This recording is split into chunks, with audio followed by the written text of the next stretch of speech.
ओम नमः शिवाय। हर हर महादेव।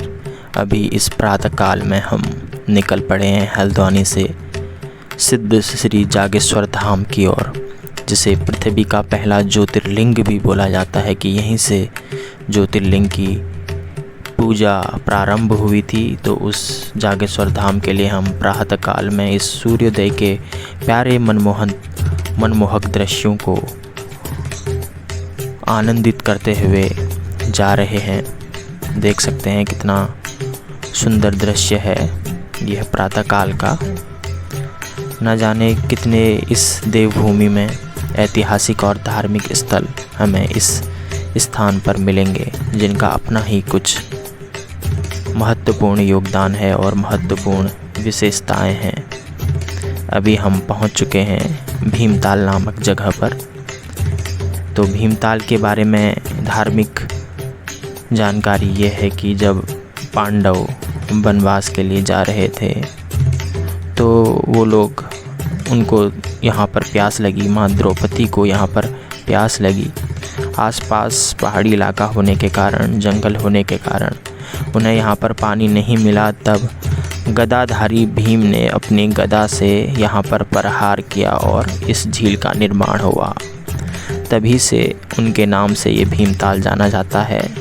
तब द्रौपदी ने उनके नाम का एक मंदिर भी बनाया, यहाँ पर भीम के नाम से मंदिर बनाया। और उत्तराखंड राज्य की ये सबसे बड़ी झील है, इसका श्रेय भीमताल को जाता है। तो अभी हम पहुँच गए हैं भीमताल से नीचे की ओर आगे। ये स्थान आप देख पा रहे हैं, कुछ मंदिर देख पा रहे हैं। तो एक घाटी पर ये है कैंची धाम मंदिर, कैंची धाम का स्थान, जहाँ पर बाबा नीम करोली जी का ये तपोभूमि मानी जाती है। यहाँ पर रहकर इन्होंने अपने भक्तों को अपने उपदेश दिए और पूरे जन कल्याण का कार्य किया। बाबा नीम करोली को हनुमान जी का सेवक माना जाता है। कुछ लोग इन्हें हनुमान जी का अवतार भी मानते हैं। कुछ ऐसे ही रहस्य जुड़े हुए हैं यहाँ इस तपोभूमि से। तो ये सिद्ध भूमि, तपोभूमि, ये मंदिर है, आश्रम है श्री नीम करोली बाबा का। आप देख सकते हैं काफ़ी भीड़ रहती है यहाँ पर। लोग दूर दूर से यहाँ पर इनके दर्शन के लिए आते हैं। एक समय पर कहा जाता है कि बाबा की प्रसिद्धि इतनी बड़ी थी कि इस भारत देश ही नहीं, पूरे विश्व में बाबा के नाम का डंका बजता था। तो बराक ओबामा कहते हैं बाबा से ही प्रभावित होकर हमेशा अपने जेब पर हनुमान जी की मूर्ति रखते हैं। और आपको पता होगा कि फेसबुक के CEO मार्क जकरबर्ग भी बाबा से यहाँ पर आश्रम में आशीर्वाद लेने के लिए आए हैं।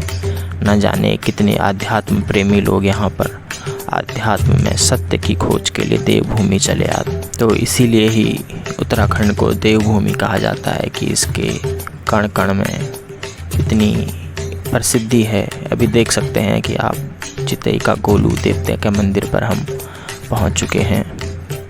गोली देवता को न्याय का देवता कहा जाता है। अब अल्मोड़ा में हम पहुंच चुके हैं। हल्द्वानी से जागेश्वर की अगर दूरी की बात करें तो ये लगभग 130 किलोमीटर होगा। और यहाँ से अब हम जागेश्वर की रोड की ओर चल पड़े हैं। यहाँ से लगभग ये 25 किलोमीटर चितई से जागेश्वर धाम पड़ता है। तो दारुका वने स्थित नागेश्वर धाम श्री जागेश्वर। अगर आप लोग भी आध्यात्म की ओर अपनी उन्नति चाहते हैं और इस क्षेत्र में रुचि रखते हैं तो ये क्षेत्र आपके लिए किसी स्वर्ग से कम सिद्ध नहीं होगा। इसलिए एक बार यहाँ ज़रूर आएं। आखिरकार अब हम पहुँच ही चुके हैं उस पावन भूमि, उस सिद्ध भूमि, उस देवदार के घने जंगलों के बीच। ये दृश्य है जागेश्वर धाम के बाहर का। यहाँ पर ये एक मैदान है जिसके नीचे से जड़ गंगा जिसके पास से बहती है। और चारों ओर आप देख सकते हैं मेरे पीछे वो तीर्थ धाम है। ये है जड़ गंगा, जहाँ पर लोग स्नान भी करते हैं। यहाँ पर अभी देख सकते हैं आप, कुछ लोग स्नान कर रहे हैं। यहाँ पर सरकार की तरफ से काफ़ी सफाई का भी इंतज़ाम किया गया है। तो आप देख सकते हैं ये पावन, ऊर्जा से भरा हुआ, शांत और आपको सकारात्मक ऊर्जा देने वाला तपो स्थल श्री जागेश्वर धाम। पीछे से आप मंदिर के पीछे से धुआं उठते देख सकते हैं। तो यहाँ पर शमशान भूमि भी है, जहाँ पर अंतिम आपके हर प्रकार के अनसुझे प्रश्नों का उत्तर आपको यहाँ पर सिर्फ आंख बंद करने मात्र से मिल जाता है। तो इस पवित्र भूमि को हमारा नमन।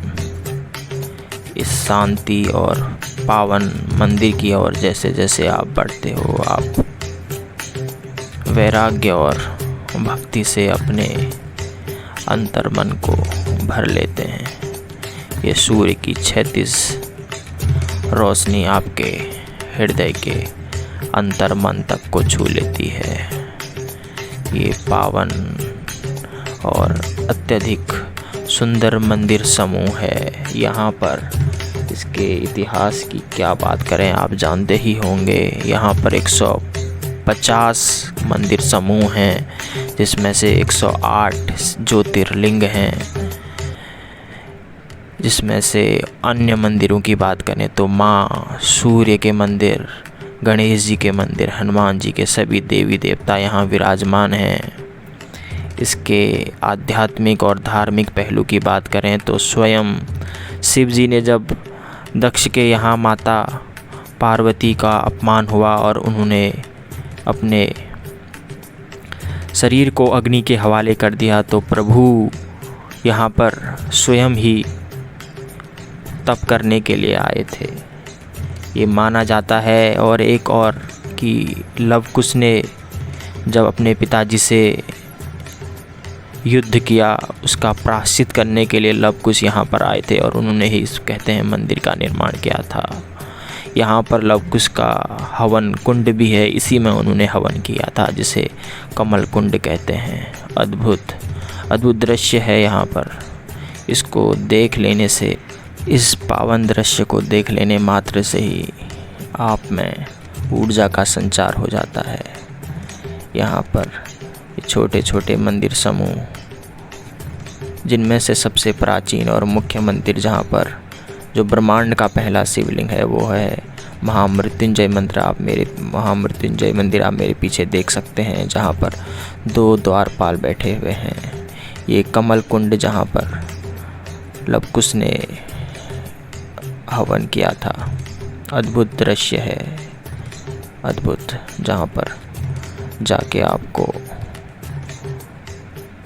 आनंद ही आनंद और शांति की अनुभूति होगी। देख सकते हैं यहाँ पर अर्धनारेश्वर रूप में प्रभु शिव।